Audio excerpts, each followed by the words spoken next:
মাত্র ইউজ করো, একটু ইউজ করো।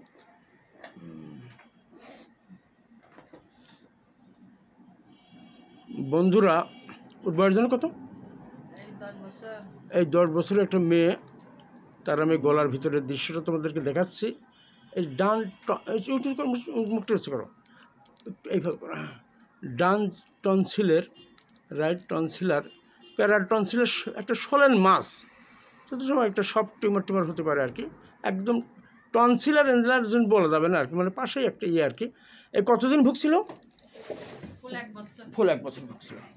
আচ্ছা, ওর মা পাশে বসে আছে, ওর মাকে আমি দেখাচ্ছি না, আর ওকেও আর অতটা দেখাবো না, তবে ওর একটু ফিগারটা একটু নিচের থেকে দেখাচ্ছে, ওর মুখটুকু দেখাচ্ছে না আর কি। হ্যাঁ, একটু ওবেসিটি তোমরা দেখো, এবং ফেয়ার ফ্যাটি ওবেসিটি আর কি।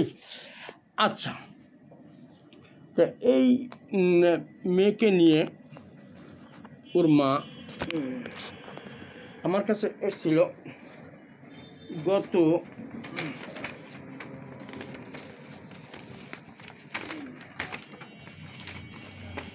2/6/24, অর্থাৎ 2রা জুন, আর আজকে হলো 23/6/24, তার মানে 21 দিন আগে। তার বয়স 10 বছর, এবং হচ্ছে তার নামটা মতো বলছি না আর কি। তার ওয়েটটা মেপে দেখলাম যে 44 কেজি, কিন্তু একটা 10 বছরের মেয়ে বা ছেলে যাই হোক আর কি, তার ওয়েটটা হওয়া উচিত হচ্ছে 28 কেজি। তার মানে বেশ ধরতে গেলে হচ্ছে 16 কেজি বেশি আর কি, বেশি। সে ফর্সা। আচ্ছা, তার বিস্তারিত পরিচয় আমি দিতে চাচ্ছি না, তো পাশেই কুমারখালী থানার একটা গ্রাম, নগরসাতা গ্রামে তার বাড়ি আর কি। আচ্ছা, নগরসাতা গ্রাম, ওই গ্রামে আমার কিন্তু অনেক রুগী আছে আর কি। যাক, আমি যা লিখেছিলাম আমার শিটে তোমাদেরকে একটু দেখাই, তারপর আমি একটু বর্ণনা করি আর কি, তোমাদের শিক্ষার জন্য আর কি। তোমরা একটু লক্ষ্য করো।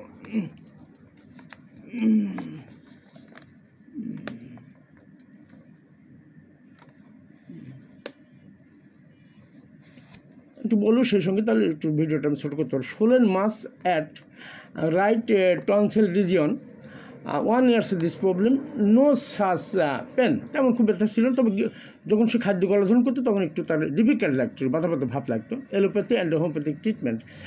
আচ্ছা, বাট নো সাস ইম্প্রুভ। তাই তো 1 বছর ধরে বিভিন্ন চিকিৎসা করেছিল, এলোপ্যাথি ডাক্তার এবং ডাক্তারকে চিকিৎসা করেছিলেন। যাক, আমি সংক্ষিপ্ত করার জন্য আমি প্রথম কিছু লিখে রেখেছি, সেটা তোমাদের বলছি। আচ্ছা, ওবেস ওয়েট, অর্থাৎ স্থূলতার প্রবণ আর ওয়েট 40 কেজি, বাঞ্ছিত ওজন 28 কেজি। সে ফেয়ার ফ্যাটি ফ্লেভিয়া, তা আমি যে ওষুধটা সিলেক্ট করেছি তোমাদের বলে নিই, আমি ক্যালকিউলেট কাপ ওয়ান মেডিসিন সিলেক্ট করেছি। সে শান্তশিষ্ট, তেমন খুব বেশি রাগ খুব বেশি নেই আর কি, একটু আছে কিন্তু অতটা নয়, উগ্রমেজাজ নয়। Perspiration specially upper part of the body, আচ্ছা, নেক, হেড।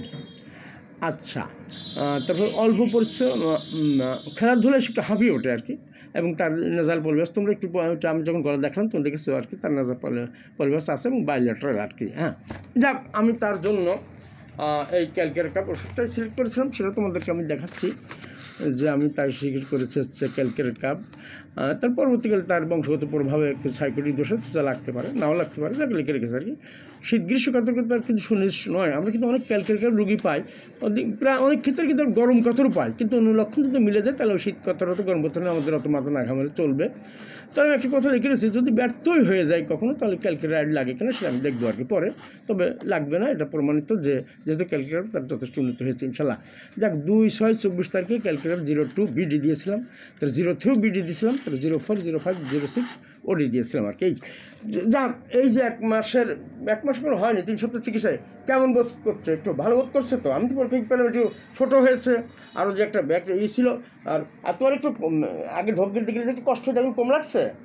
জোরে বলো, মুখে বলো, কম লাগছে তো? আচ্ছা, তাহলে বুঝতে যে উন্নতি হচ্ছে আর কি। বন্ধুরা, কিন্তু দেখো যে আমি সেসব চিকিৎসকের নামধাম কিন্তু দেখাচ্ছি না, তোমাদের কি দেখাচ্ছে, তারা কিন্তু অনেক দিন ধরে একটা বলতে গেলে আমাদের কুষ্টি শহরের উচ্চ পর্যায়ে যাদের চেম্বারে গিজ করে রোগী, বলতে গেলে তাদের নাম দেখাবো না, তোমাদের দেখাচ্ছে যে আমাদের দেশে যে হোমিওপ্যাথির কেন আজকে এই দুরবস্থা, সেটা তোমরা একটু লক্ষ্য করো। আমি সেই চিকিৎসকের নামটা লিখে রেখেছি, এই লামিয়া, তখন 9 বছর ছিল, এখন 10 বছর, মানে 1 বছর ধরে ধরে চিকিৎসা হচ্ছে।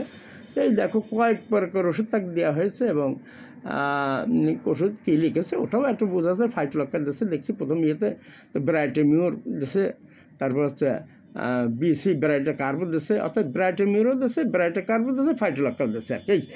তারপরের তারিখে আবার দেখা যাচ্ছে ব্রাইটে মিউর দিছে, তারপর ব্রাইটে কার্ব দিছে, ফাইটো দিছে আর কি। এই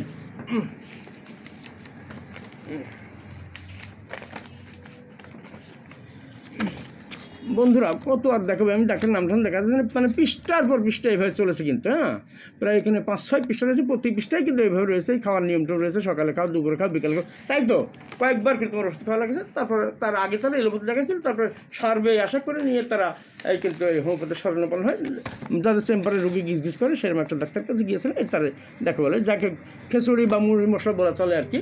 তা যা হোক, কিন্তু এইসব চিকিৎসা কোনো উন্নত না হয়। সে এর আগে অবশ্য মানুষের অবস্থা এমন হয় যে মন থেকে হারিয়ে যায়। তার মা যে পাশেই বসে আছে, তার কিন্তু এর আগে একটা ভিডিও দিয়েছিলাম যে ওই প্রায় 6 মাস ধরে রাত্রিকালে হঠাৎ করে তার খুব অস্থিরতা লাগতো এবং কিছুক্ষণ পর সেটা ঠিক হয়ে যেত।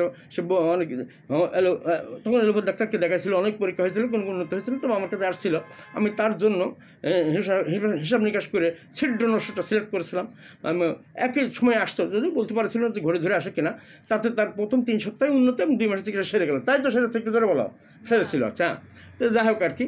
তো বন্ধুরা, আমরা যদি আছি হোমিওপ্যাথি তেজ মারাই কিন্তু হচ্ছে এই অপচিকিৎসকদের জন্য। কিন্তু হোমিওপ্যাথি কত ঊর্ধ্বের বিষয়, যে হোমিওপ্যাথি আবিষ্কার করতে যে মহাত্মা হ্যানিম্যানকে এবং তার সাথীদেরকে এমনকি সাপের বিষ খেতে হলো, হ্যাঁ, তার পারদ খেতে হলো, এমনকি পোঁচ খেতে হলো, বিভিন্ন পোঁচ খেতে হলো, বিষাক্ত গাছের রস খেতে হলো, হ্যাঁ, কত পরীক্ষা তাদের উপর কত কিছু গেছে, তাকে দেশ থেকে বিতরণ করে দেওয়া হয়েছে।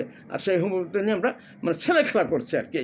অথচ আমরা তাদেরকে কিছু বলেও দিচ্ছি না, অপরাধকেও স্বীকার করছে না, রুগীরাও জানে যে এত আচ্ছা বড় ডাক্তার নিশ্চয়ই কাজ হবে আর কি। কিন্তু এই তো হলো অবস্থা। যাক, আমি তোমাদেরকে আর বলতে যাচ্ছি না, ভিডিওটাকে এখানে তোমাদের শিক্ষার জন্য এখানে তাদের নাম পরিচয় তো চেহারাও তো দেখায়নি, এবং সেই যে ডাক্তারের পেশেন্ট তার নাম পরিচয় যে লেখা লিখে রেখেছে আর কি। ইনশাল্লাহ ভিডিওটা এখানে শেষ করলাম। আল্লাহ হাফেজ।